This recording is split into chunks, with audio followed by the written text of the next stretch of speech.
Hello and welcome to another modelling video. This is Alan from the Man at YouTube with another model video. A special one from the temporary workshop. Digging through, I have a ton of unfinished projects, some of them dating back as 9 to 10 years ago, and I find this one to be the most pressing as it is a series that's never been concluded. The Macross Plus YF-19 1144 scale by Hobby Workshop. A very old garage kit, hand sculpted and cast. This was my first resin build. I bought it very cheaply at a swap and sell at Model Expo 2010 to the top of my memory for around $30, and thought being inexpensive it would be worthwhile being my first resin kit.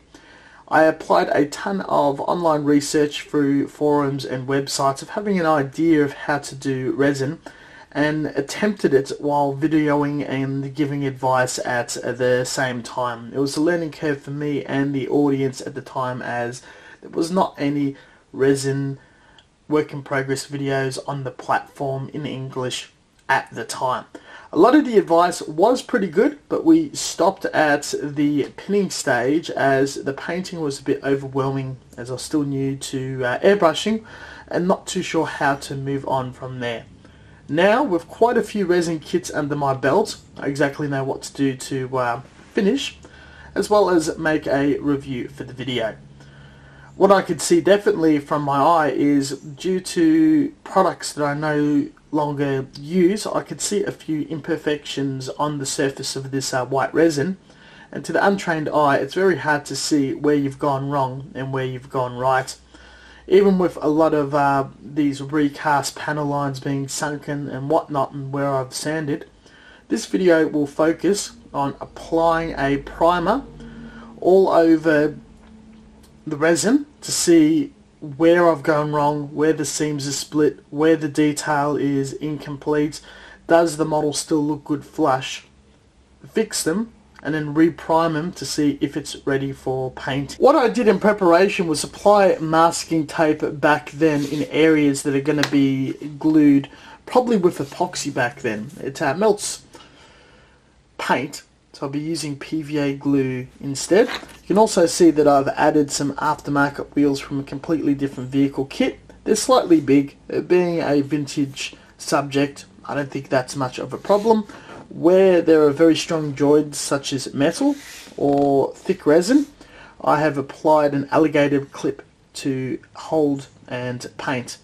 If there is no decent place to put an alligator clip, I'd recommend drilling holes in areas like this that will be covered by parts being glued together, and putting an alligator clip in there to hold it. It'd be far more stable. I'll be applying pre-thinned Tamiya primer with micro filling properties in my Protocon Mr. Hobby airbrush, 0.3mm needle and nozzle.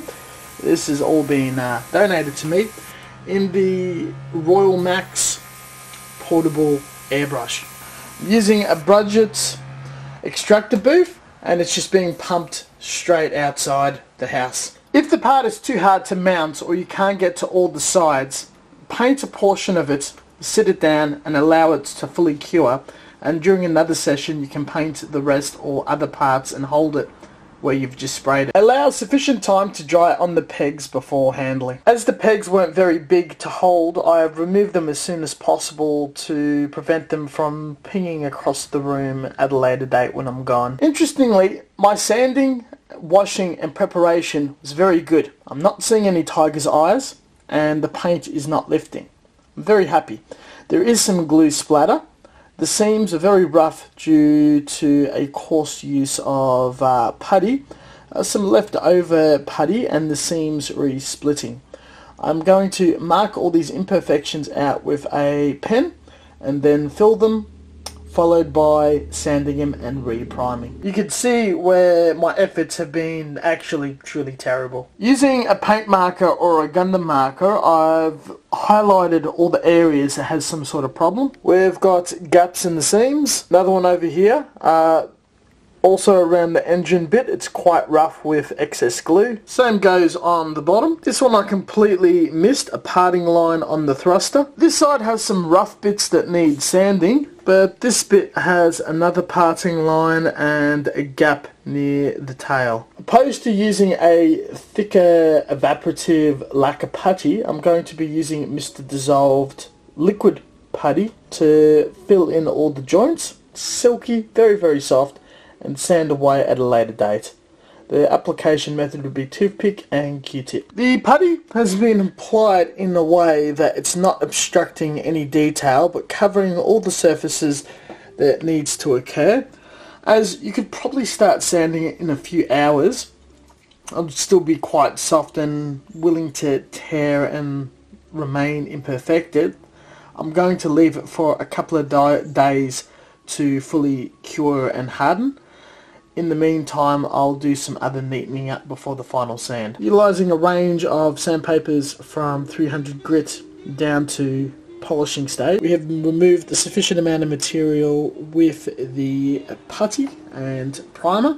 A second round of spraying will be required. The second layer of primer has been applied. This may take a few goes depending on how rough some of the surfaces are and if your initial attempt does cover it. Undesirable effects such as this or this may need re-going over, and leftover putty may be picked up via the primer to be sanded for a second time. The more you practice, the quicker and easier it gets to cover these imperfections, and the more layers, the finer the faults you find and fix. It depends on if you want a gloss coat, a matte coat, weathered or not. As evidence, this piece previously that had a seam across it is completely clean, flat and perfect.